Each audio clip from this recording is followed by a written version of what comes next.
ಸಂತೋಷ್ ರಾವೇ ಸೌಜನ್ಯಾಳ ಈ ಸ್ಥಿತಿಗೆ ಕಾರಣ ಧರ್ಮಸ್ಥಳ ದೇವಸ್ಥಾನದ ಆಡಳಿತ ಮಂಡಳಿಯವರ ಮೇಲೆ ಒಂದಷ್ಟು ಆರೋಪ. ಈ ಹೋರಾಟವನ್ನ ಮಾಡಿಕೊಂಡು ಬರ್ತಾ ಇರುವಂತಹ ಮಹೇಶ್ ಶೆಟ್ಟಿ ತಿಮ್ರೋಡಿ ಅವರ ಇನ್ಸ್ಟಾಗ್ರಾಮ್ ಅಕೌಂಟ್ ನಲ್ಲಿ ಒಂದು ಪೋಸ್ಟ್ ಬಂದಿದೆ. ಇವತ್ತು ಹಾಕಿರುವ ಪೋಸ್ಟ್ ಅಷ್ಟೊಂದು ನನಗೆ ಯಾಕೆ ಮುಖ್ಯ ಅಂತ ಅನ್ನಿಸ್ತು ಅನ್ನೋದನ್ನ, ಅದಾದ ನಂತರ ಸಿಐಡಿ ಮೇಲೂ ಕೂಡ ಇವರೆಲ್ಲರೂ ಸೇರಿ ಒಂದು ಡೌಟ್ ಅನ್ನ ವ್ಯಕ್ತಪಡಿಸ್ತಾರೆ. 3 ಅರ್ಜಿಗಳು ಹೈಕೋರ್ಟ್ ನ ಮೆಟ್ಟಿಲೇರುತ್ತೆ. ಆ 3 ಅರ್ಜಿಗಳನ್ನ ಹೈಕೋರ್ಟ್ ತಿರಸ್ಕಾರ ಮಾಡಿರುತ್ತೆ. ಹಾಯ್, ಎಲ್ರಿಗೂ ನಮಸ್ಕಾರ. ನೀವು ನೋಡ್ತಾ ಇದ್ದೀರಾ ಸ್ಪೀಡ್ ಪ್ಲಸ್ ಕರ್ನಾಟಕ. ನಾನು ನಿಮ್ಮ ಮಂಜುಗೌಡ. 2012ರಲ್ಲಿ ಧರ್ಮಸ್ಥಳದಲ್ಲಿ ನಡೆಯಬಾರದಂತಹ ಒಂದು ಘಟನೆ ನಡೆದು ಹೋಗಿತ್ತು. ಅದು ಸೌಜನ್ಯಾಳ ಅತ್ಯಾಚಾರ ಹಾಗೂ ಕೊಲೆ. ಈ ಪ್ರಕರಣ ಇಲ್ಲಿಯವರೆಗೂ ಹತ್ರ 13 ವರ್ಷ ಕಳೆದು ಹೋಗಿದೆ. ಇಲ್ಲಿಯವರೆಗೂ ನಾನಾ ರೀತಿಯ ತಿರುವುಗಳನ್ನ ಈ ಪ್ರಕರಣ ಆರಂಭದಿಂದ ಅಂದ್ರೆ 2012ರಿಂದ ಇಲ್ಲಿಯ ತನಕ ಪಡ್ಕೊಂಡಿದೆ. ಆದರೆ ಈ ಪ್ರಕರಣದಲ್ಲಿ ಹೊರಗಡೆ ಸೊಸೈಟಿನಲ್ಲಿ ಸಾಕಷ್ಟು ರೀತಿಯಲ್ಲಿ ಚರ್ಚೆ ಆಗ್ತಾ ಇದೆ. ಆ ಚರ್ಚೆಗಳಲ್ಲಿ ಸಾಕಷ್ಟು ಆರೋಪಗಳು, ಪ್ರತ್ಯಾರೋಪಗಳು, ಪೊಲೀಸರ ಮೇಲೆ ಒಂದಷ್ಟು ಆರೋಪ, ರಾಜಕಾರಣಿಗಳ ಮೇಲೆ ಒಂದಷ್ಟು ಆರೋಪ, ಧರ್ಮಸ್ಥಳ ದೇವಸ್ಥಾನದ ಆಡಳಿತ ಮಂಡಳಿಯವರ ಮೇಲೆ ಒಂದಷ್ಟು ಆರೋಪ, ಹೀಗೆ ಸಾಕಷ್ಟು ಜನರ ಮೇಲೆ ಆರೋಪಗಳ ಸರಮಾಲೆ ಕೇಳಿ ಬರ್ತಾ ಇದೆ. ಅದರಲ್ಲೂ ಇತ್ತೀಚಿನ ದಿನಗಳಲ್ಲಿ ಸೌಜನ್ಯಾಳ ಕುಟುಂಬ ನಡೆದುಕೊಳ್ತಾ ಇರುವಂತಹ ರೀತಿ ಬಗ್ಗೆ ಕೂಡ ಸಾಕಷ್ಟು ಹೊರಗಡೆ ಸೊಸೈಟಿನಲ್ಲಿ ಚರ್ಚೆ ಆಗ್ತಾನೆ ಇದೆ. ಸೊ ಇವತ್ತು ಮಹೇಶ್ ಶೆಟ್ಟಿ ತಿಮ್ರೋಡಿ ಅಂದ್ರೆ ಸೌಜನ್ಯಾಳ ಹೋರಾಟದಲ್ಲಿ ಗುರುತಿಸಿಕೊಂಡಿರುವಂತಹ, ಮುಂಚೂಣಿಯಲ್ಲಿ ಇರುವಂತಹ, 2013ರಿಂದ ಈ ಹೋರಾಟವನ್ನ ಮಾಡಿಕೊಂಡು ಬರ್ತಾ ಇರುವಂತಹ ಮಹೇಶ್ ಶೆಟ್ಟಿ ತಿಮ್ರೋಡಿ ಅವರ ಇನ್ಸ್ಟಾಗ್ರಾಮ್ ಅಕೌಂಟ್ ನಲ್ಲಿ ಒಂದು ಪೋಸ್ಟ್ ಬಂದಿದೆ. ಆ ಪೋಸ್ಟ್ ಏನು ಅನ್ನೋದನ್ನ ನಾನು ತೋರಿಸ್ತೀನಿ. ಅದರ ಬಗ್ಗೆ ಚರ್ಚೆಯನ್ನ ಆಮೇಲೆ ಮಾಡೋಣ. ಆದರೆ ಸೌಜನ್ಯಾ ಪ್ರಕರಣದಲ್ಲಿ ಇಲ್ಲಿಯವರೆಗೂ ಏನೇನೆಲ್ಲ ಆಗಿದೆ, ಅದರ ಜೊತೆಗೆ ಇವತ್ತು ಹಾಕಿರುವ ಪೋಸ್ಟ್ ಅಷ್ಟೊಂದು ನನಗೆ ಯಾಕೆ ಮುಖ್ಯ ಅಂತ ಅನ್ನಿಸ್ತು ಅನ್ನೋದನ್ನ ಕಂಪ್ಲೀಟ್ ಆಗಿ ಈ ವಿಡಿಯೋದಲ್ಲಿ ನಾವು ನೋಡೋಣ. ಸೌಜನ್ಯಾ ಪ್ರಕರಣದಲ್ಲಿ ಆರಂಭದಲ್ಲಿ ಸಂತೋಷ್ ರಾವ್ ಎನ್ನುವ ವ್ಯಕ್ತಿಯನ್ನ ಆರೋಪಿಯನ್ನಾಗಿ ಬಂಧನ ಮಾಡಲಾಗತ್ತೆ. ಆತನೇ ಸೌಜನ್ಯಾಳನ್ನ ರೇಪ್ ಅಂಡ್ ಮರ್ಡರ್ ಮಾಡಿದ್ದು ಅನ್ನುವ ಒಂದು ಆರೋಪವನ್ನ ಪೊಲೀಸರು ಹೊರಿಸ್ತಾರೆ. ಆದರೆ ಆರಂಭದ ದಿನಗಳಲ್ಲಿ ಎಲ್ಲವನ್ನೂ ಸಹ ಒಪ್ಪಿಕೊಂಡಿದ್ದಂತಹ ಅವರ ಕುಟುಂಬಸ್ಥರು ಹಾಗೂ ಜನ ತದನಂತರದ ದಿನಗಳಲ್ಲಿ ಪೊಲೀಸರ ಮೇಲೆ ನಮಗೆ ನಂಬಿಕೆ ಇಲ್ಲ, ಈ ಒಂದು ಪ್ರಕರಣವನ್ನ ಸಿಐಡಿಗೆ ಕೊಡಬೇಕು ಅಂತ ಮನವಿ ಮಾಡ್ಕೋತಾರೆ. ಆ ನಂತರ ಆ ಪ್ರಕರಣ ಪೊಲೀಸರ ಕೈಯಿಂದ ಸಿಐಡಿ ಕೈಗೆ ಹೋಗುತ್ತೆ. ಸಿಐಡಿ ತನಿಖೆ ಆಗುತ್ತೆ. ಪೊಲೀಸರ ತನಿಖೆಗೂ ಸಿಐಡಿ ತನಿಖೆಗೂ ಹೆಚ್ಚಿನ ವ್ಯತ್ಯಾಸಗಳೇನು ಕಂಡುಬರೋದಿಲ್ಲ. ಅದಾದ ನಂತರ ಸಿಐಡಿ ಮೇಲೂ ಕೂಡ ಇವರೆಲ್ಲರೂ ಸೇರಿ ಒಂದು ಡೌಟ್ ಅನ್ನ ವ್ಯಕ್ತಪಡಿಸ್ತಾರೆ. ಅದಾದ ನಂತರ ಸಿಐಡಿ ಕೂಡ ಬೇಡ, ಇದನ್ನ ಸಿಬಿಐ ತನಿಖೆಗೆ ಕೊಡಬೇಕು ಅಂತ ಒತ್ತಾಯ ಮಾಡ್ತಾರೆ. ಅದಾದ ನಂತರ ಸಿಐಡಿ ಕೈನಿಂದ ಈ ಕೇಸ್ ಸಿಬಿಐಗೆ ಹೋಗುತ್ತೆ. ಸಿಬಿಐ ಹಾಗೂ ಸಿಐಡಿ ಈ 2 ಸಂಸ್ಥೆಗಳು ನಡೆಸಿದಂತಹ ಒಂದು ಇನ್ವೆಸ್ಟಿಗೇಷನ್ಗೆ ಸಾಕಷ್ಟು ವ್ಯತ್ಯಾಸಗಳು ಕೂಡ ಕಂಡು ಬಂದಿರೋದಿಲ್ಲ. ಆದ್ರೆ ಈ ಎಲ್ಲಾ ಇನ್ವೆಸ್ಟಿಗೇಷನ್ಗಳು ಸಹ ಹೇಳಿದ್ದು ಸಂತೋಷ್ ರಾವೇ ಆರೋಪಿ, ಸಂತೋಷ್ ರಾವೇ ಸೌಜನ್ಯಾಳ ಈ ಸ್ಥಿತಿಗೆ ಕಾರಣ ಆದಂತಹ ವ್ಯಕ್ತಿ ಅನ್ನೋದನ್ನ ಅವರ ಇನ್ವೆಸ್ಟಿಗೇಷನ್ ರಿಪೋರ್ಟ್ಗಳು ಖಡಾಖಂಡಿತವಾಗಿ ಹೇಳಿರುತ್ತೆ. ಸೊ ಈ ರೀತಿಯ ಒಂದು ಆರೋಪ ಪಟ್ಟಿಯನ್ನ ರೆಡಿ ಮಾಡಿ ಕೋರ್ಟ್ಗೆ ಸಬ್ಮಿಟ್ ಮಾಡಲಾದಂತಹ, ಅಂದ್ರೆ ಇನ್ವೆಸ್ಟಿಗೇಷನ್ ಏಜೆನ್ಸಿಗಳು ಕೋರ್ಟ್ಗೆ ಸಬ್ಮಿಟ್ ಮಾಡುತ್ತೆ. ಸಬ್ಮಿಟ್ ಮಾಡಾದ ಮೇಲೆ ಹತ್ತಿರ 2022-23ನೇ ಸಾಲಿನ ತನಕ ಈ ಪ್ರಕರಣದ ಒಂದು ವಿಚಾರಣೆ ಕೋರ್ಟ್ನಲ್ಲಿ ಆಗ್ತಾ ಬಂತು. 23ರಲ್ಲಿ, if I am not wrong, 23ರಲ್ಲಿ ಸಂತೋಷ್ ರಾವ್ನನ್ನ ಕೋರ್ಟ್ ನಿರಪರಾಧಿ ಅಂತಂದ್ರೆ ಲ್ಯಾಕ್ ಆಫ್ ಎವಿಡೆನ್ಸ್, ಸಾಕ್ಷ್ಯಾಧಾರಗಳ ಕೊರತೆಯಿಂದ ಆತನನ್ನ ನಿರಪರಾಧಿ ಅಂತ ಬಿಡುಗಡೆ ಮಾಡುತ್ತೆ. ಇದಾದ ನಂತರ 2024ರಲ್ಲಿ ಈ ಪ್ರಕರಣಕ್ಕೆ ಸಂಬಂಧಪಟ್ಟಂತೆ 3 ಅರ್ಜಿಗಳು ಹೈಕೋರ್ಟ್ನ ಮೆಟ್ಟಿಲೇರುತ್ತೆ. ಆ 3 ಅರ್ಜಿಗಳನ್ನ ಹೈಕೋರ್ಟ್ ತಿರಸ್ಕಾರ ಮಾಡಿರುತ್ತೆ. ಅಂದ್ರೆ ಸಂತೋಷ್ ರಾವ್ನ ಯಾವಾಗ ಕೋರ್ಟ್ ನಿರಪರಾಧಿ ಅಂದ್ರೆ ಲ್ಯಾಕ್ ಆಫ್ ಎವಿಡೆನ್ಸ್ ನ ಮೂಲಕ ನಿರಪರಾಧಿ ಅಂತ ಬಿಡುಗಡೆ ಮಾಡುತ್ತೆ, ನಿರಪರಾಧಿ ಅಂತ ಬಿಡುಗಡೆ ಮಾಡಿ ಆದ್ಮೇಲೆ ಯಾರು ಅಪರಾಧಿ, ಈ ಪ್ರಕರಣವನ್ನ ಮಾಡಿದವನು ಯಾರು, ಸೌಜನ್ಯಾಳ ಕೊಲೆ ಹಾಗೂ ಅತ್ಯಾಚಾರಕ್ಕೆ ಕಾರಣ ಆದೋನ್ ಯಾರು, ಈ ರೀತಿಯ ಸಾಕಷ್ಟು ಪ್ರಶ್ನೆಗಳಿಗೆ ಉತ್ತರ ಸಿಗದೆ ಹಾಗೆ ಉಳಿದುಕೊಂಡಿರುವ ಕಾರಣಕ್ಕಾಗಿ ಮತ್ತೆ ಅಂದ್ರೆ ಈ ಪ್ರಕರಣವನ್ನ ನೇರವಾಗಿ ಧರ್ಮಸ್ಥಳ ದೇವಸ್ಥಾನದ ಆಡಳಿತ ಮಂಡಳಿಯವರ ಮೇಲೇನೆ ಆರಂಭದ ದಿನಗಳಿಂದಲೂ ಕೂಡ ಹೊರಿಸಿಕೊಂಡು ಬಂದಿರುವ ಸಾಕಷ್ಟು ಜನ ಹೋರಾಟಗಾರರು, ಜೊತೆಗೆ ಸೌಜನ್ಯಾ ಫ್ಯಾಮಿಲಿಯವರು ಇವರ ಒತ್ತಾಯದ ಮೇರೆಗೆ ಹೈಕೋರ್ಟ್ನಲ್ಲಿ ಒಂದು ಅರ್ಜಿಯನ್ನ ಸಲ್ಲಿಸ್ತಾರೆ. ಅಂದ್ರೆ ಒಂದು ಅರ್ಜಿ ಸಂತೋಷ್ ರಾವ್ ಸಲ್ಲಿಸಿರ್ತಾನೆ, 2ನೇ ಅರ್ಜಿ ಸೌಜನ್ಯಾಳ ತಂದೆ ಸಲ್ಲಿಸಿರ್ತಾರೆ, 3ನೇ ಅರ್ಜಿ ಒಂದು ಸಂಘಟನೆ ಅಂದ್ರೆ ಸೌಜನ್ಯಾ ಫ್ಯಾಮಿಲಿಗೆ ಸಂಬಂಧಪಡದೇ ಇರುವಂತಹ, ಈ ಕೇಸ್ಗೆ ಸಂಬಂಧಪಡದೇ ಇರುವಂತಹ ಒಂದು ಸಂಘಟನೆ ಒಂದು ಅರ್ಜಿಯನ್ನ ಸಲ್ಲಿಸಿರುತ್ತೆ. ಈ ಮೂರೂ ಅರ್ಜಿಯನ್ನ ಹೈಕೋರ್ಟ್ ತಿರಸ್ಕರಿಸಿರುತ್ತೆ. ಮೊದಲನೇದಾಗಿ ಸಂತೋಷ್ ರಾವ್ ಅಂದ್ರೆ ಇಷ್ಟು ವರ್ಷಗಳ ಕಾಲ ನಾನು ಈ ಕೇಸ್ನಲ್ಲಿ ಶಿಕ್ಷೆಯನ್ನ ಅನುಭವಿಸುವ ರೀತಿಯಲ್ಲಿ ಜೈಲಿನಲ್ಲಿ ಇದ್ದೆ, ಹಾಗಾಗಿ ನನಗೆ ಕಾಂಪನ್ಸೇಷನ್ ಅನ್ನ ಕೊಡಬೇಕು ಅಂತ ಕೇಳಿಕೊಂಡಾಗ ನಿನ್ನನ್ನ ಕಂಪ್ಲೀಟ್ ಆಗಿ ನಿರಪರಾಧಿ, ನೀನು ಇದನ್ನ ಮಾಡೇ ಇಲ್ಲ ಅಂತ ನಿನ್ನನ್ನ ಬಿಟ್ಟಿಲ್ಲ, ಲ್ಯಾಕ್ ಆಫ್ ಎವಿಡೆನ್ಸ್ ಅಂದ್ರೆ ಸಾಕ್ಷ್ಯಾಧಾರಗಳ ಕೊರತೆಯಿಂದ ನೀನು ಬಿಡುಗಡೆ ಆಗ್ತಾ ಇದೆಯಾ ಎನ್ನುವ ಕಾರಣಕ್ಕಾಗಿ ಕಾಂಪನ್ಸೇಷನ್ ಅನ್ನ ಕೊಡೋದಕ್ಕೆ ಆಗಲ್ಲ ಅಂತ ಸಂತೋಷ್ ರಾವ್ನ ಅರ್ಜಿಯನ್ನ ತಿರಸ್ಕೃತ ಮಾಡುತ್ತೆ.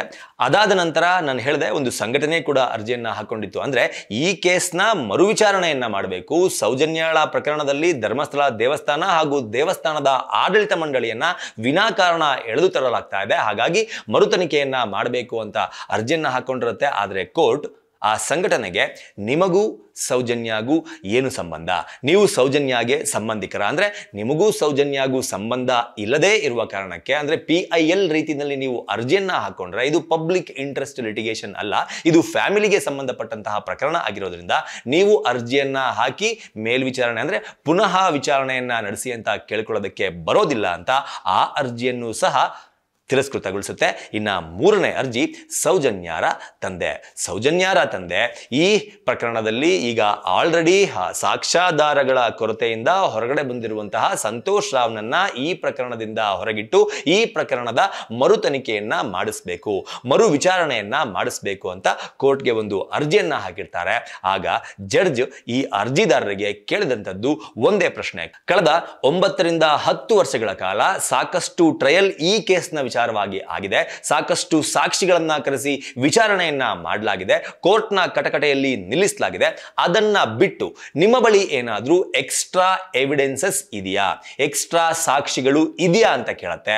ಆಗ ಇವ್ರು ಹೇಳ್ತಾರೆ ಅಂದ್ರೆ ಎಕ್ಸ್ಟ್ರಾ ಸಾಕ್ಷಿಗಳು ಯಾವುದೂ ಇಲ್ಲ, ಕಳೆದ 9-10 ವರ್ಷದಲ್ಲಿ ಏನು ಕೋರ್ಟ್ನಲ್ಲಿ ಟ್ರಯಲ್ ಆಗಿತ್ತಲ್ಲ ಆ ಟ್ರಯಲ್ ಅನ್ನೇ ಮತ್ತೊಮ್ಮೆ ಮಾಡಬೇಕು ಅಂತ ಕೇಳಿಕೊಂಡ ಕಾರಣಕ್ಕೆ ಈಗ ಆಲ್ರೆಡಿ ಈ ಕೇಸ್ನ ವಿಚಾರವಾಗಿ ಕೋರ್ಟ್ನಲ್ಲಿ ಸಾಕಷ್ಟು ಸಮಯ ಕಳೆದಿದೆ, ಮತ್ತೆ ಅದೇ ವಿಚಾರಣೆಯನ್ನ ಯಾವುದೇ ರೀತಿಯ ಹೊಸ ಎವಿಡೆನ್ಸಸ್ಗಳು ಹೊಸ ಸಾಕ್ಷಿಗಳು ಇಲ್ಲದೆ ಇರುವ ಕಾರಣಕ್ಕೆ ಮಾಡೋದಕ್ಕೆ ಆಗೋದಿಲ್ಲ. ಇಫ್ ಇನ್ ಕೇಸ್ ಏನಾದರೂ ನಿಮ್ಮ ಬಳಿ ಇದಕ್ಕೆ ಸಂಬಂಧಪಟ್ಟಂತಹ ಹೆಚ್ಚಿನ ಸಾಕ್ಷಿಗಳು ಅಂದ್ರೆ ಇದುವರೆಗೂ ಕೋರ್ಟ್ಗೆ ಸಬ್ಮಿಟ್ ಅನ್ನ ಮಾಡಿರೋದನ್ನ ಬಿಟ್ಟು ಎಕ್ಸ್ಟ್ರಾ ಸಾಕ್ಷಿಗಳು ಇದ್ರೆ ತೆಗೆದುಕೊಂಡು ಬನ್ನಿ, ಆಮೇಲೆ ನೋಡೋಣ ಅಂತ ಆ ಅರ್ಜಿಯನ್ನ ಸಹ ವಜಾ ಮಾಡಲಾಗಿರುತ್ತೆ. ಇದಾದ ನಂತರ ಸೌಜನ್ಯಾಳ ಪ್ರಕರಣಕ್ಕೆ ಸಂಬಂಧಪಟ್ಟಂತೆ ಮತ್ತೊಂದಷ್ಟು ಹೋರಾಟಗಳು ನಡೆಯುತ್ತೆ. ಸಾಕಷ್ಟು ಮಾಧ್ಯಮಗಳ ಮುಂದೆ ಬಂದು ಕುಳಿತುಕೊಂಡು ಸೌಜನ್ಯ ಫ್ಯಾಮಿಲಿಯವರು ಮಾತನಾಡ್ತಾರೆ, ಸಾಕಷ್ಟು ಯೂಟ್ಯೂಬ್ ಚಾನೆಲ್ಗಳಲ್ಲಿ ಕುಳಿತುಕೊಂಡು ಇದನ್ನ ಧರ್ಮಸ್ಥಳದವರೇ ಮಾಡಿದ್ದು ಎನ್ನುವ ರೀತಿಯಲ್ಲಿ ಸಾಕಷ್ಟು ಇಂಟರ್ವ್ಯೂಗಳನ್ನ ಕೊಡ್ತಾರೆ. ಆದರೆ ಸೌಜನ್ಯ ಕೇಸ್ನ ರೀಓಪನ್ ಮಾಡೋದಕ್ಕೆ ಅವರು ಯಾವುದೇ ರೀತಿಯ ಪ್ರಯತ್ನವನ್ನ ಪಡಲ್ಲ, ಬದಲಾಗಿ ಮಾಧ್ಯಮಗಳಲ್ಲಿ ಕುಳಿತುಕೊಂಡು ನಮಗೆ ನ್ಯಾಯ ಬೇಕು ಎನ್ನುವ ರೀತಿಯಲ್ಲಿ ಮಾತನಾಡೋರು, ಜೊತೆಗೆ ಸಾಕಷ್ಟು ಸಭೆ ಸಮಾರಂಭಗಳನ್ನ ನಡೆಸುವುದರ ಮೂಲಕ ಹೋರಾಟಗಳನ್ನ ಮಾಡುವುದರ ಮೂಲಕ ಸೌಜನ್ಯಗೆ ನ್ಯಾಯ ಬೇಕು ಅಂತ ಕೇಳೋದನ್ನ ಬಿಟ್ಟು ಇವರು ಇನ್ನ ಯಾವ ಎಕ್ಸ್ಟ್ರಾ ಕೆಲಸವನ್ನ ಸಹ ಇಲ್ಲಿಯ ತನಕ ಮಾಡಿಲ್ಲ. ಇದಾದ ನಂತರ ಬುರುಡೆ ಚಿನ್ನಯ್ಯ ಬರ್ತಾನೆ. ಬುರುಡೆ ಚಿನ್ನಯ್ಯ ಒಂದು ಬುರುಡೆಯನ್ನ ತೆಗೆದುಕೊಂಡು ಬರ್ತಾನೆ. ಬುರುಡೆಯನ್ನ ತೆಗೆದುಕೊಂಡು ಬಂದು ಸಾಕಷ್ಟು ಅಂದ್ರೆ ನನಗೆ ಏನಂತಾರೆ ಮನಸ್ಸಿನಲ್ಲಿ ಒಂಥರ ಏನೋ ಪಾಪ ಪ್ರಜ್ಞೆ ಕಾಡ್ಬಿಟ್ಟು ನಾನು ಮಾಡಿದಂತಹ ಕೆಲಸಗಳಿಗೆ ಒಂದು ಪ್ರಾಯಶ್ಚಿತ್ತವನ್ನ ಮಾಡಿಕೊಳ್ಳುವ ನಿಟ್ಟಿನಲ್ಲಿ ಧರ್ಮಸ್ಥಳಕ್ಕೆ ನಾನು ಬಂದಿದ್ದೇನೆ. ಸಾಕಷ್ಟು ಹೆಣ್ಣು ಮಕ್ಕಳ ಅತ್ಯಾಚಾರ ಹಾಗೂ ಕೊಲೆ ಆದಂತಹ ಸ್ಥಿತಿಯಲ್ಲಿ ಸಿಕ್ಕಂತಹ ಶವಗಳನ್ನ ನಾನು ಹೂತು ಹಾಕಿದ್ದೇನೆ ಅಂತ ಚಿನ್ನಯ್ಯ ಬರ್ತಾನೆ. ಆ ಚಿನ್ನಯ್ಯ ಹೇಳಿದ್ದೆಲ್ಲವೂ ಸುಳ್ಳು ಅಂತ ಕೇವಲ 1-2 ತಿಂಗಳ ಅಂತರದಲ್ಲೇ ಗೊತ್ತಾದ ಕಾರಣಕ್ಕೆ ಆ ಚಿನ್ನಯ್ಯ ಇವತ್ತಿಗೂ ಸಹ ಜೈಲಿನಲ್ಲಿ ಇದ್ದಾನೆ. ಈ ಚಿನ್ನಯ್ಯ ಬಂದಂತಹ ಸಂದರ್ಭದಲ್ಲಿ ಇದೇ ಸೌಜನ್ಯ ತಾಯಿ ಹೌದು ಆ ಚಿನ್ನಯ್ಯ ಹೇಳ್ತಾ ಇರೋದೆಲ್ಲ ಸತ್ಯ ಇರಬಹುದು, ಆದ್ರೆ ಆ ಚಿನ್ನಯ್ಯ ಯಾರು ಅನ್ನೋದು ನಮಗೆ ಗೊತ್ತಿಲ್ಲ ಅನ್ನುವ ಒಂದು ಸ್ಟೇಟ್ಮೆಂಟ್ ಅನ್ನ ಕೊಡುವುದರ ಮೂಲಕ ಈ ಪ್ರಕರಣದಿಂದ ಒಂದು ಚಿಕ್ಕದಾದಂತಹ ಅಂತರವನ್ನ ಆರಂಭದ ದಿನಗಳಲ್ಲಿ ಕಾಯ್ದುಕೊಂಡಿದ್ರು. ಆದ್ರೆ ಯಾವಾಗ ಚಿನ್ನಯ್ಯ ಅರೆಸ್ಟ್ ಆಗಿ ಜೈಲ್ಗೆ ಹೋಗ್ತಾನಲ್ಲ, ಜೈಲಿಗೆ ಹೋದ ಬಳಿಕ ಈ ಕುಡ್ಲಾ ರ್ಯಾಂಪೇಜ್ ಎನ್ನುವ ಒಂದಷ್ಟು ಯೂಟ್ಯೂಬ್ ಚಾನೆಲ್ ನಲ್ಲಿ ಒಂದಷ್ಟು ಚಿನ್ನಯ್ಯನಿಗೆ ಸಂಬಂಧಪಟ್ಟಂತಹ ಒಂದಷ್ಟು ಇಂಟರ್ವ್ಯೂಗಳು ಪ್ರಸಾರ ಆಗುತ್ತೆ. ಅದನ್ನ ನೋಡಿದಂತಹ ಸೌಜನ್ಯಾರ ತಾಯಿ ಆ ಇಂಟರ್ವ್ಯೂನಲ್ಲಿ ಇದೇ ಚಿನ್ನಯ್ಯ ಸೌಜನ್ಯ ಪ್ರಕರಣಕ್ಕೆ ಸಂಬಂಧಪಟ್ಟಂತೆ ಸಾಕಷ್ಟು ಮಾಹಿತಿ ನನ್ನ ಬಳಿ ಇದೆ ಅನ್ನೋದನ್ನ ಹೇಳ್ಕೊಂಡಿದ್ದ. ಆ ಮಾತಿನ ಸಲುವಾಗಿ ಇವರು ಏನ್ ಮಾಡ್ತಾರೆ, ಧರ್ಮಸ್ಥಳದಲ್ಲಿ SIT ಏನು ರಚನೆ ಆಗಿತ್ತು ಆ SIT ಮುಂದೆ ಹೋಗಿ ಆ ಸೌಜನ್ಯಾಳ ಪ್ರಕರಣಕ್ಕೆ ಸಂಬಂಧಪಟ್ಟಂತೆ ಈ ಚಿನ್ನಯ್ಯನಿಗೆ ಸಾಕಷ್ಟು ವಿಚಾರಗಳು ಗೊತ್ತಿದೆ ಅಂತ ಒಂದು ಯೂಟ್ಯೂಬ್ ಚಾನೆಲ್ ನಲ್ಲಿ ಇಂಟರ್ವ್ಯೂನಲ್ಲಿ ಹೇಳಿದ್ದಾನೆ. ಹಾಗಾಗಿ ಈ ಕೇಸ್ನ ವಿಚಾರಣೆಯ ಸಲುವಾಗಿ ಚಿನ್ನಯ್ಯನನ್ನ ಒಂದು ವಿಚಾರಣೆ ಮಾಡಬೇಕು ಅಂತ ಒಂದು ಅರ್ಜಿಯನ್ನ ಅಥವಾ ಒಂದು ಮನವಿಯನ್ನ ಕೊಟ್ಟು ಬಂದಿರ್ತಾರೆ. ಅದರ ಜೊತೆಗೆ ಚಿನ್ನಯ್ಯನಿಗೆ ಬ್ರೈನ್ ಮ್ಯಾಪಿಂಗ್ ಕೂಡ ಆಗಬೇಕು ಎನ್ನುವ ಮನವಿಯನ್ನ ಸೌಜನ್ಯ ತಾಯಿ ಮಾಡ್ಕೊಂಡಿರ್ತಾರೆ. ಆದರೆ SITಗೆ ಮನವಿಯನ್ನ ಕೊಟ್ಟಂತಹ ಸೌಜನ್ಯಾರ ತಾಯಿ ಈ ಮನವಿಯನ್ನ ಕೋರ್ಟ್ನ ಮುಂದೆ ತೆಗೆದುಕೊಂಡು ಹೋಗಿ ಇವತ್ತಿನ ತನಕ ಇಟ್ಟಿಲ್ಲ. ಇದಾದ ನಂತರ ಸೌಜನ್ಯಾರ ತಾಯಿ ಮತ್ತೆ ಕಾಣಿಸ್ಕೊಂಡಿದ್ದು ಎಲ್ಲಪ್ಪ ಅಂತಂದ್ರೆ ತಿಮರೋಡಿ ಅವರ ಹೋರಾಟದಲ್ಲಿ. ಅಂದ್ರೆ ತಿಮರೋಡಿ ಅವರನ್ನ ದಕ್ಷಿಣ ಕನ್ನಡ ಜಿಲ್ಲೆಯಿಂದ ಗಡೀಪಾರು ಮಾಡಿ ಆದೇಶವನ್ನ ಹೊರಡಿಸಲಾಗಿರುತ್ತೆ. ಅದರ ಜೊತೆಗೆ ಸೌಜನ್ಯ ಹೋರಾಟಗಾರರ ಮೇಲೆ ಒಂದಷ್ಟು ಕೇಸ್ಗಳು ಸಹ ದಾಖಲಾಗಿರುತ್ತೆ. ಅಂದ್ರೆ ಸಾಕಷ್ಟು ಅವರು ಮಾಡಿದಂತಹ ತಪ್ಪಿಗೆ ದಾಖಲಾದಂತಹ ಕೇಸ್ಗಳು ಅದೆಲ್ಲವೂ ಕೂಡ ಸುಳ್ಳು ಕೇಸ್ಗಳು. ಸೌಜನ್ಯ ಹೋರಾಟವನ್ನ ಹತ್ತಿಕ್ಕುವ ದೃಷ್ಟಿಯಿಂದ ಈ ಕೇಸ್ಗಳನ್ನ ಹಾಕಲಾಗ್ತಾ ಇದೆ. ಮಹೇಶ್ ಶೆಟ್ಟಿ ತಿಮರೋಡಿ ಅವರ ಗಡೀಪಾರು ನಿಜವಾಗ್ಲೂ ಸರಿಯಾದುದಲ್ಲ ಎನ್ನುವ ಒಂದು ಹೋರಾಟದಲ್ಲಿ ಪಾಲ್ಗೊಳ್ಳುವ ಮೂಲಕ ಆಲ್ಮೋಸ್ಟ್ ರಾತ್ರಿ 12 ಗಂಟೆಗಳವರೆಗೂ ವಿಚಾರಣೆಯನ್ನ ಎದುರಿಸಿ ಅಲ್ಲೇ ಕಾದು ಕುಳಿತುದು. ಅಂದ್ರೆ ಇದೆಲ್ಲವನ್ನೂ ಸಹ ಸೌಜನ್ಯ ತಾಯಿ ಮಾಡಿದ್ದು ತಿಮರೋಡಿ ಅವರಿಗೋಸ್ಕರ. ಸೊ ತಿಮರೋಡಿ ಅವರ ಹೋರಾಟದಲ್ಲಿ ಸೌಜನ್ಯ ಅವರ ತಾಯಿ ರಾತ್ರಿ 12 ಗಂಟೆಯವರೆಗೂ ಸಹ ಸ್ಟೇಷನ್ನ ಬಳಿ ಕಾಣಿಸಿಕೊಳ್ತಾರೆ. ಸೊ ಇಷ್ಟೆಲ್ಲ ಆಗಿದೆ. ಸೊ ಇಷ್ಟೆಲ್ಲ ಈ ಪ್ರಕರಣದಲ್ಲಿ ಇಲ್ಲಿಯವರೆಗೂ ನಡೆದು ಹೋಗಿದೆ. ನಾನು ಆರಂಭದಲ್ಲಿ ಹೇಳಿದೆ, ಮಹೇಶ್ ಶೆಟ್ಟಿ ತಿಮರೋಡಿ ಅವರ ಒಂದು ಇನ್ಸ್ಟಾಗ್ರಾಮ್ ಖಾತೆಯಲ್ಲಿ ಇವತ್ತು ಒಂದು ಪೋಸ್ಟ್ ಅನ್ನ ಶೇರ್ ಮಾಡಲಾಗಿದೆ. ಆ ಪೋಸ್ಟ್ ನನಗೆ ನಿಜವಾಗ್ಲೂ ಅಂದ್ರೆ ಅದು ಸತ್ಯ ಅಂತ ನಾನು ಯಾವುದೇ ಕಾರಣಕ್ಕೂ ಕ್ಲೈಮ್ ಮಾಡಲ್ಲ. ಯಾಕೆ ಅಂತಂದ್ರೆ ಈ ಹಿಂದೆ ಇವರು ಹೇಳಿದಂತಹ ಸಾಕಷ್ಟು ಕಥೆಗಳನ್ನ ನಾವು ಸತ್ಯ ಅಂತ ನಂಬಿ ಕ್ಲೈಮ್ ಮಾಡಿ ಸಾಕಷ್ಟು ಸಂದರ್ಭಗಳಲ್ಲಿ ನಗೆಪಾಟಲಿಗೆ ಈಡಾದದ್ದು ಉಂಟು. ಹಾಗಾಗಿ ಇದು ಕೂಡ ಸತ್ಯ ಅಂತ ಕ್ಲೈಮ್ ಮಾಡಲ್ಲ. ಮುಂದಿನ ದಿನಗಳಲ್ಲಿ ಸತ್ಯವೋ ಸುಳ್ಳು ಅನ್ನೋದು ಗೊತ್ತಾಗುತ್ತೆ. ಆದ್ರೆ ಮಹೇಶ್ ಶೆಟ್ಟಿ ತಿಮರೋಡಿ ಅವರು ಒಂದು ಪೋಸ್ಟ್ ನಲ್ಲಿ ಹೇಳಿರುವಂತೆ, ದೂರುದಾರೆ ಸೌಜನ್ಯ ತಾಯಿ ಕುಸುಮಾವತಿ ಅವರಿಂದ ಹೈಕೋರ್ಟ್ ನಲ್ಲಿ ಅರ್ಜಿ ಸಲ್ಲಿಕೆ. ಯಾವುದೇ ಕಾನೂನು ಕ್ರಮವನ್ನ ಕೈಗೊಳ್ಳದೆ ಧರ್ಮಸ್ಥಳದಲ್ಲಿ 74 ಮೃತದೇಹಗಳನ್ನ ಸಿಕ್ಕ ದಿನವೇ ಅಕ್ರಮವಾಗಿ ಹೂತಿಟ್ಟ ಪ್ರಕರಣಗಳನ್ನು FIR ಮಾಡಿ ತನಿಖೆಯನ್ನ ನಡೆಸಲು ಆದೇಶಿಸಬೇಕೆಂದು ಮನವಿ ಎನ್ನುವ ಒಂದು ಪೋಸ್ಟ್ ಅನ್ನ ಮಹೇಶ್ ಶೆಟ್ಟಿ ತಿಮರೋಡಿ ಅವರು ಹಾಕಿದ್ದಾರೆ. ಎಲ್ಲರೂ ಕೂಡ ಗಮನಿಸಬೇಕು, ಈ ಒಂದು ಕಾರ್ಯಕ್ಕೆ ನಿಜವಾಗ್ಲೂ ಸೌಜನ್ಯ ಅವರ ತಾಯಿಗೆ ಒಂದು ಸೆಲ್ಯೂಟ್ ಹೊಡೆಯೋಣ. ಅಂತಂದ್ರೆ ಒಂದು ಸಾಮಾಜಿಕ ಕಳಕಳಿಯನ್ನ ಇಟ್ಕೊಂಡು 74 ಅಂದ್ರೆ ನಿನ್ನೆಯವರೆಗೂ 38 ಅನಧಿಕೃತ ಅಥವಾ ಅಕ್ರಮ ಶವಗಳು ಈ ರೀತಿಯ ಒಂದು 38 ನಂಬರ್ ಅನ್ನ ಕೊಡ್ತಾ ಇದ್ರು. ಈಗ ಆ ನಂಬರ್ 74ಕ್ಕೆ ಬಂದು ನಿಂತಿದೆ. ಈ 74 ಮೃತದೇಹಗಳನ್ನ ಸಿಕ್ಕ ದಿನವೇ ದಫನ್ ಮಾಡಲಾಗಿದೆ. ಇದಕ್ಕೆ ಕಾರಣ ಏನು ಅನ್ನೋದನ್ನ ಕೇಳಿಕೊಂಡು ಇದರ ತನಿಖೆಗೆ ಆದೇಶಿಸಬೇಕು ಅಂತ ಹೈಕೋರ್ಟ್ನ ಮೆಟ್ಟಿಲನ್ನ ಇವರು ಹೇಳಿದ್ದಾರೆ ಅಂತ ಹೈಕೋರ್ಟ್ನ ಒಂದು ಫೋಟೋವನ್ನು ಸಹ ಇವರು ಹಾಕೊಂಡಿದ್ದಾರೆ. ಸೊ ಇದು ನಿಜವಾಗ್ಲೂ ಸೌಜನ್ಯ ತಾಯಿ ಅವರ ಈ ಸಾಮಾಜಿಕ ಕಳಕಳಿಗೆ ನಾನು ಧನ್ಯವಾದಗಳನ್ನ ಹೇಳ್ತೀನಿ. ಆದ್ರೆ ನನಗೆ ಇಲ್ಲಿ ಮೂಡುವ ಪ್ರಶ್ನೆ, SIT ಬಳಿ ಹೋಗಿ ಚಿನ್ನಯ್ಯನ ಬಳಿ ಸೌಜನ್ಯ ಪ್ರಕರಣಕ್ಕೆ ಸಂಬಂಧಪಟ್ಟಂತೆ ಸಾಕಷ್ಟು ವಿಚಾರಗಳು ಆತನಿಗೆ ಗೊತ್ತಿದೆ, ನೀವು ಆತನ ವಿಚಾರಣೆಯನ್ನ ಮಾಡಬೇಕು, ಬ್ರೈನ್ ಮ್ಯಾಪಿಂಗ್ ಅನ್ನ ಮಾಡಬೇಕು ಅಂತ ಕೇಳಿಕೊಳ್ಳುವ ಸೌಜನ್ಯರ ತಾಯಿ ಇದೇ ವಿಚಾರವನ್ನ ಕೋರ್ಟ್ನ ಮುಂದೆ ಬಂದು ಯಾಕೆ ಮಾಡೋದಿಲ್ಲ? ಚಿನ್ನಯ್ಯನಿಗೆ ಬ್ರೈನ್ ಮ್ಯಾಪಿಂಗ್ ಅನ್ನ ಮಾಡಬೇಕು ಅಂತ ಕೇಳಿಕೊಳ್ಳುವಂತಹ ಸೌಜನ್ಯರ ತಾಯಿ ಇದೇ ಬ್ರೈನ್ ಮ್ಯಾಪಿಂಗ್ ಅಥವಾ ನಾರ್ಕೋ ಅನಾಲಿಸಿಸ್ ಟೆಸ್ಟ್ ಸಂತೋಷ್ ರಾವ್ಗೆ ಆಗಬೇಕು ಅಂತ ಇಲ್ಲಿಯವರೆಗೂ ಯಾಕೆ ಕೇಳಿಕೊಂಡಿಲ್ಲ? ಮಹೇಶ್ ಶೆಟ್ಟಿ ತಿಮರೋಡಿ ಅವರ ಹೋರಾಟಕ್ಕೋಸ್ಕರ ಅವರಿಗೆ ಆಗಿರುವಂತಹ ಅನ್ಯಾಯದ ವಿರುದ್ಧ ಹೋರಾಟ ಮಾಡ್ತೀನಿ ಅಂತ ರಾತ್ರಿ 12 ಗಂಟೆಯವರೆಗೂ ಸಹ ಪೊಲೀಸ್ ಸ್ಟೇಷನ್ನ ಬಳಿ ಕಾಯುವಂತಹ ಸೌಜನ್ಯ ಅವರ ತಾಯಿಗೆ ಸೌಜನ್ಯ ಪ್ರಕರಣವನ್ನ ಒಂದು ತಾರ್ಕಿಕ ಅಂತ್ಯಕ್ಕೆ ತೆಗೆದುಕೊಂಡು ಹೋಗುವಂತಹ ನಿಟ್ಟಿನಲ್ಲಿ ರಾತ್ರಿ 12 ಗಂಟೆಯವರೆಗೂ ಸಹ ಯಾಕೆ ಹೋರಾಟ ಮಾಡೋದಕ್ಕೆ ಮನಸ್ಸು ಬರ್ತಾ ಇಲ್ಲ? ಹೈಕೋರ್ಟ್ಗೆ ಇವತ್ತು ಇವರೇ ಹೇಳುವ ಪ್ರಕಾರ 74 ಮೃತದೇಹಗಳ ವಿಚಾರವಾಗಿ ಹೈಕೋರ್ಟ್ಗೆ ಒಂದು ಅರ್ಜಿಯನ್ನ ಸಲ್ಲಿಸಿರುವಂತಹ ಸೌಜನ್ಯರ ತಾಯಿ ಇದೇ ಮಹೇಶ್ ಶೆಟ್ಟಿ ತಿಮರೋಡಿ ಅವರ ಬಳಿ ಇರುವಂತಹ ಸಾಕ್ಷಿ, ಗಿರೀಶ್ ಮಟ್ಟಣ್ಣನವರ ಮೊಬೈಲ್ ನಲ್ಲಿ ಇರುವಂತಹ ಸಾಕ್ಷಿ, ಸಮೀರಾ ವಿಡಿಯೋದಲ್ಲಿ ಹೇಳಿರುವಂತೆ ಆತನ ಬಳಿ ಇರುವಂತಹ ಸಾಕ್ಷಿ ಎಲ್ಲವನ್ನೂ ಸಹ ಒಟ್ಟುಗೂಡಿಸಿ ಈ ಕೇಸ್ನ ಅರ್ಜಿಯನ್ನ ಹಾಕೋದಕ್ಕೆ ಬಂದಂತಹ ಕೊಡುವಂತಹ ಸಂದರ್ಭದಲ್ಲಿ ಆ ಒಂದು ಅರ್ಜಿಯನ್ನು ಸಹ ಕೊಡಬಹುದಿತ್ತಲ್ಲ. ಯಾವ ಅರ್ಜಿ ಅಂತಂದ್ರೆ ಸೌಜನ್ಯ ಪ್ರಕರಣಕ್ಕೆ ಸಂಬಂಧಪಟ್ಟಂತೆ ಸೌಜನ್ಯಳನ್ನ ಯಾರು ಅತ್ಯಾಚಾರ ಮಾಡಿ ಕೊಲೆ ಮಾಡಿದ್ದಾರೆ ಅದಕ್ಕೆ ಬೇಕಾದಂತಹ ಸಾಕ್ಷಿ ನಮ್ಮ ಮಹೇಶಣ್ಣನ ಬಳಿ ಇದೆ, ನಮ್ಮ ಮಟ್ಟಣ್ಣನ ಬಳಿ ಇದೆ. ಅವೆಲ್ಲವನ್ನೂ ಸಹ ನಾನು ಕೋರ್ಟ್ನ ಮುಂದೆ ಮುಚ್ಚಿದ ಲಕೋಟೆಯಲ್ಲಿ ತಂದು ಕೊಡೋದಕ್ಕೆ ರೆಡಿ ಇದ್ದೀನಿ. ಹಾಗಾಗಿ 2023-24ನೇ ಸಾಲಿನಲ್ಲಿ ಕ್ಲೋಸ್ ಆಗಿರುವಂತಹ ಈ ಕೇಸನ್ನ ರೀಓಪನ್ ಮಾಡಬೇಕು, ಮರುತನಿಖೆಯನ್ನ ಮಾಡಬೇಕು. ಜೊತೆಗೆ ವಿಚಾರಣೆಯನ್ನ ನಡೆಸುವುದರ ಮೂಲಕ ಸೌಜನ್ಯಾಳಿಗೆ ಯಾರು ಆ ಗತಿಯನ್ನ ತಂದ್ರೋ ಆ ಪಾಪಿಗಳಿಗೆ ಒಂದು ಶಿಕ್ಷೆಯನ್ನ ಕೊಡಿಸುವಂತಹ ಕೆಲಸ ಆಗಬೇಕು ಅಂತ ಅದೇ ಹೈಕೋರ್ಟ್ಗೆ ಈ ಅರ್ಜಿಯ ಜೊತೆಗೆ ಮತ್ತೊಂದು ಅರ್ಜಿಯನ್ನು ಸಹ ಸಲ್ಲಿಸುವ ಎಲ್ಲಾ ಅವಕಾಶಗಳು ಇದ್ರೂ ಸಹ ಸೌಜನ್ಯ ಪರವಾಗಿ ಒಂದು ಅರ್ಜಿಯನ್ನ ಸಲ್ಲಿಸದೇ ಇರುವಂತಹ ಕುಸುಮಾವತಿಯವರು ಈ 74 ಮೃತದೇಹಗಳ ಸಲುವಾಗಿ ಮಾತ್ರ ಅರ್ಜಿಯನ್ನ ಸಲ್ಲಿಸಿದ್ದು ಯಾಕೆ ಎನ್ನುವ ಪ್ರಶ್ನೆ ನನ್ನ ತಲೆಯಲ್ಲಿ ಕೂತಿದೆ.